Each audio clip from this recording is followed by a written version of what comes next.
तैयारी है। काफी साल के बाद आप बाहर हैं और सीधा चुनाव में जा रहे हैं। आपकी पत्नी को हालांकि टिकट मिला है, क्या कुछ कहना चाहेंगे? क्या है आगे की रणनीति? हम कोई तैयारी नहीं किए हैं, जनता तैयारी की है।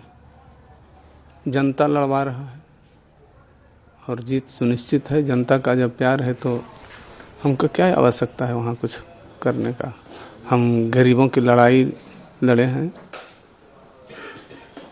अशोक महतो एक नाम ऐसा था जिसको लोग बाहुबली से जोड़ के देखते थे। अब आप लोग राजनीति में आए हैं, किस तरीके से देख रहे हैं? क्योंकि आपकी पत्नी चुनाव लड़ने जा रही है लोकसभा का, इसको लेकर क्या कुछ कहेंगे? हम कहाँ बाहुबल का काम किए हैं? बाहुबली कैसे कहा जा रहा है? ये तो जो लोग कहते हैं वो लोग जाने। हमने तो वैसा कोई काम नहीं किया कि जो किसी का अन्याय वैसा नहीं कर पाए हैं, जो कि किसी को हत्या कर दी, जबरदस्ती किसी का माँ बहन का इज्जत लूटे हैं। लेकिन जब कह दिया जाता है तो क्या। लालू जी से क्या आशीर्वाद मिला है कल जिस तरीके से जीत कर आने का आशीर्वाद मिला है।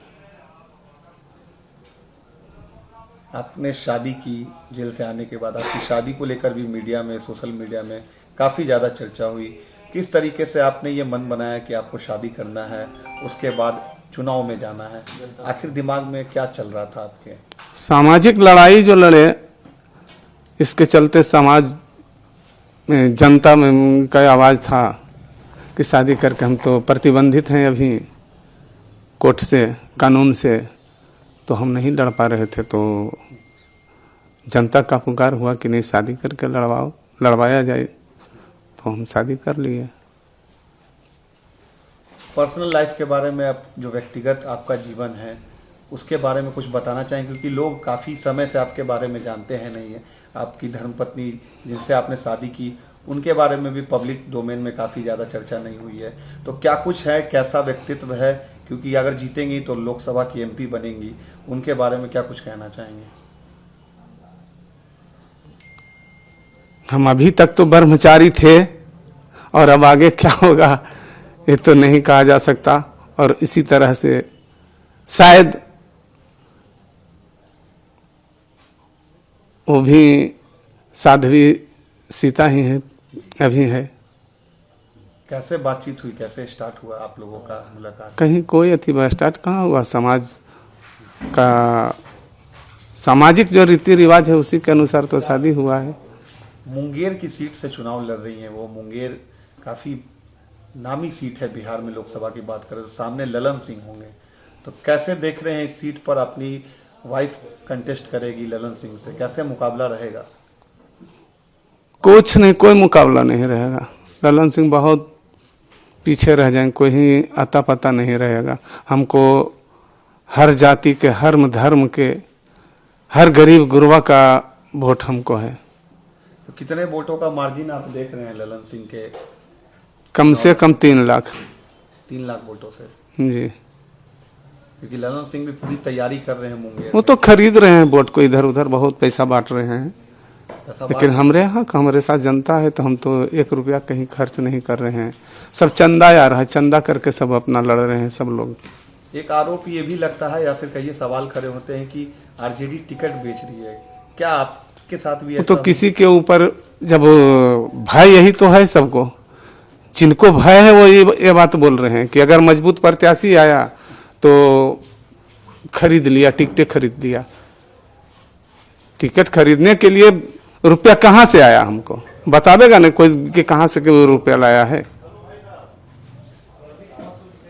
तो बदनाम कर रहे हैं। हमारे नेता को बदनाम किया जा रहा है, सिर्फ धूमिल किया जाता है उनका छवि को। वोट बैंक है आपके पास मुंगेर में, सभी धर्मों का, सभी जातियों का वोट बैंक? सबका हमारे साथ है।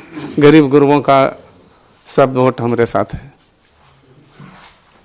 पिछले जीवन के बारे में कुछ कहना चाहेंगे? जिस तरीके से आपने, आपका एक इंटरव्यू देखा कि बेल मिलने के बाद भी 3 महीने तक आपको रोक के रखा गया था, इस तरीके की बात आपने कही। तो देखा जा सकता है, ऐसा किसी को नहीं हुआ था, हमारे साथ हुआ तो हम क्यों नहीं कहेंगे। आपको लगता है कि जितने साल आप जेल में रहे, सरकार ने कहीं ना कहीं नाइंसाफी की आपके साथ? बिल्कुल नाइंसाफी हुआ है हमारे साथ। हमको नहीं छोड़ा गया और आनंद मोहन को छोड़ दिया गया। क्यों छोड़ा गया उनको? हमको क्यों नहीं छोड़ा गया? उनसे कस्टडी है, उनसे हमारा क्या आचरण, जेल का आचरण भी देखे तो उनसे हमारा क्या खराब रहा है। हर बार अगर आचरण खराब हमारा रहता तो हम कितने जेल गए, कितने बार प्रशासनिक में गए, लेकिन वो कितने बार गए हैं, दोनों का देखा जाए तो जब हमारा आचरण सही है जेल में तो फिर हमको क्यों नहीं छोड़ा गया और जेल से हमारा अति नहीं किया गया और उनको क्यों छोड़ा गया? यही हुआ। उनके पास रुपया का भी भरमार था और विधायक बेटा राजनीतिक परिवार से पुराना अति जुड़े हुए थे, इसलिए उनको सहयोग मिला हर तरफ से। उनकी पत्नी भी चुनाव लड़ रही है, इस तरह की बातें सामने आ रही, जेडीयू में शामिल हो गई है, आपके विरोध में रहेंगी तो क्या होगा? रहेंगे तो उससे कोई अंतर पड़ रहा है? थोड़े आवेंगे, हम जेलों में लड़बे किए थे, उनके विरुद्ध भी, सबके विरुद्ध जेलों में लड़ाई चला है हमसे। इसके चलते हम बहुत जेल में कष्ट भी उठाए लेकिन घबराए नहीं। लगता है कि अब बुरा वक्त खत्म हो गया। सौभाग्य न सब दिन सोता है, देखें आगे क्या होता है। क्योंकि पत्नी भी साथ में है, टिकट भी मिल गया है, लालू जी का भी आशीर्वाद है, लग रहा है कि अच्छा वक्त अब शुरू होने वाला है। देखिए भगवान का क्या लीला लिखा हुआ, जो रहता है वो कोई मिटता है नहीं। हम वनवास काट करके आए हैं। 40 सीट पर क्या लग रहा है, आरजेडी कितनी सीटें जीतेगी और आपके आसपास के जो इलाके हैं मुंगेर के, उन सीटों पर आप किस तरीके से मदद करेंगे पार्टी की? सब सीट जीतेगा। आरजेडी का हवा है, अभी लालू जी का हवा बहेगा, मोदी जी का हवा डाउन होने जा रहा है। अब जुमले का जो जुमलेबाजी अब नहीं चलेगा। जनता देख लिया, मूड बना लिया है कि नहीं, इस जुमला से दूर होकर के सामाजिक लड़ाई लड़ने वालों को ही, समाजवादियों को ही अब वोट देंगे। लेकिन मोदी जी तो कहते हैं कि अब की बार 400 पार सीटें आएंगी एनडीए को। सब कह रहा है, अपना अपना ठोक रहे हैं, लेकिन इसका निर्णय तो जनता नहीं करेगा, वो गिनती के दिन में पता चलेगा। एक आखिरी सवाल, नीतीश कुमार आरजेडी का साथ छोड़कर चले गए, आरोप ये भी लगे कि उनकी सुनी नहीं जा रही थी, उधर घोटाले किए जा रहे थे, इस तरह के बात सामने आई, क्या कहेंगे नीतीश ये कुमार तो को लेकर? हम क्या कहेंगे, वो सबका आपसी मामला, शीर्ष नेता सब लोग हैं, तो उन लोगों के बारे में हम कोई टीका टिप्पणी क्यों करेंगे?